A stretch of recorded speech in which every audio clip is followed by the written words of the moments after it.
মানুষের পতন কখনো বাহির থেকে শুরু হয় না। পতন শুরু হয় তখন যখন ছায়া ধীরে ধীরে লোভে পরিণত হয়।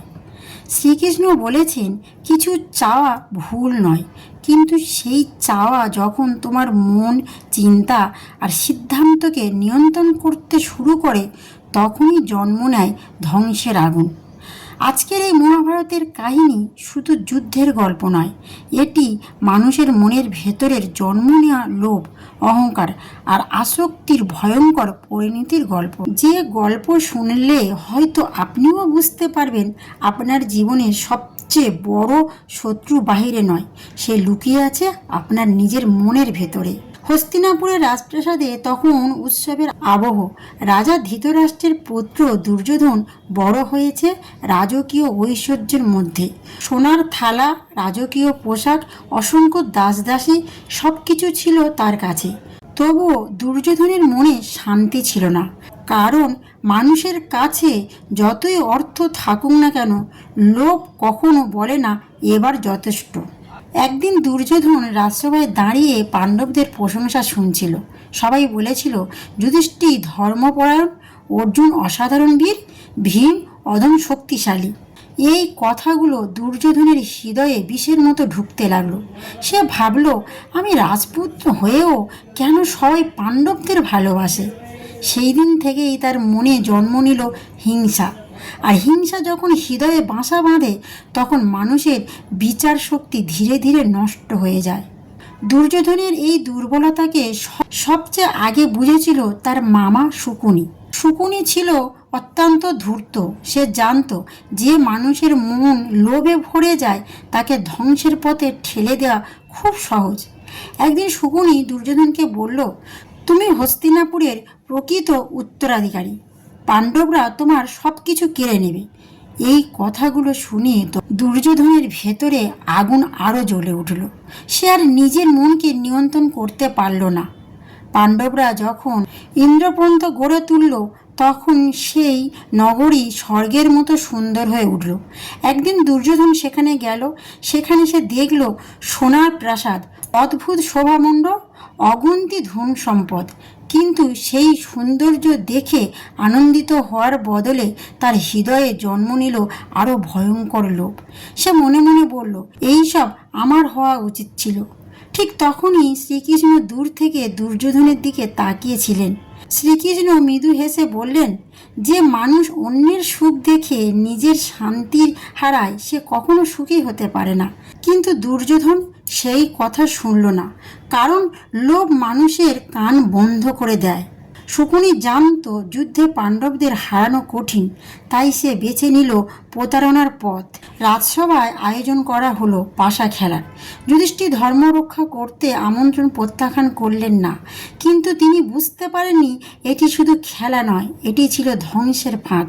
শকুনি একের পর এক পাশা ফেলতে লাগলো, আর যুধিষ্ঠির হারতে লাগলো। ধন সম্পদ, রাজ্য, ভাইদের, এমনকি দ্রৌপদীকেও। সেই সভায় যখন দ্রৌপদীকে অপমান করা হচ্ছিল, তখন পুরো সভা নীরব ছিল। দুর্যোধনের চোখে তখন অহংকারের আগুন। সে ভাবছিল, আজ আমি জিতে গেছি।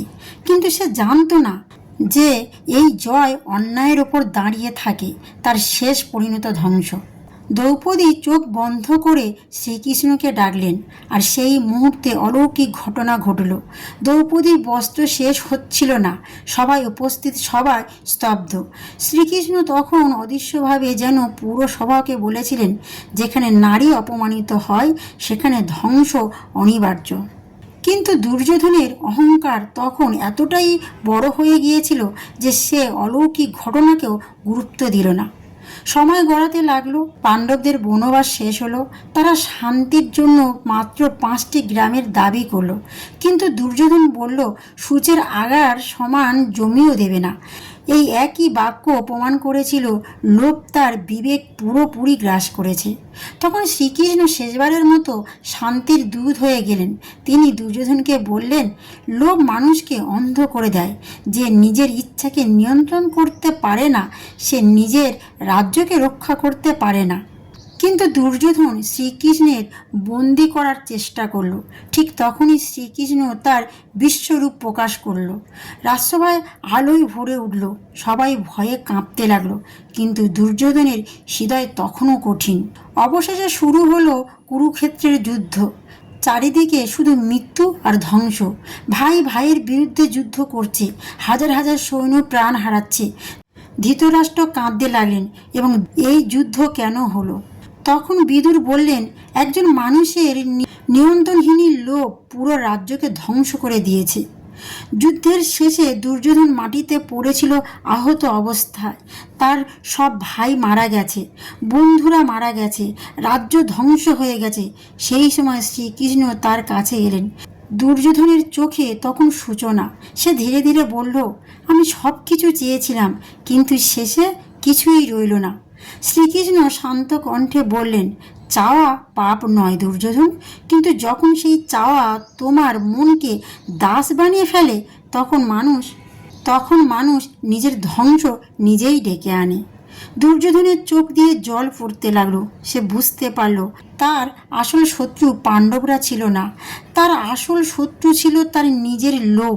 তাহলে বন্ধুরা, মানুষ জীবনে অনেক কিছু চাইবে, সাফল্য, ভালোবাসা, অর্থ, সম্মান, কিন্তু সেই চাওয়া যদি শান্তি কেড়ে নেয়, যদি সম্পদ কেড়ে নেয়, যদি সম্পর্ক নষ্ট করে, যদি মানুষকে অন্যায়ের পথে ঠেলে দেয়, তবে সেই চাওয়াই ধ্বংসের কারণ হয়ে দাঁড়ায়। তাই শ্রীকৃষ্ণ বলছেন, নিজের মনকে জয় করো, কারণ যে মানুষ নিজের ইচ্ছাকে নিয়ন্ত্রণ করতে পারে সে পুরো পৃথিবীকে জয় করতে পারে।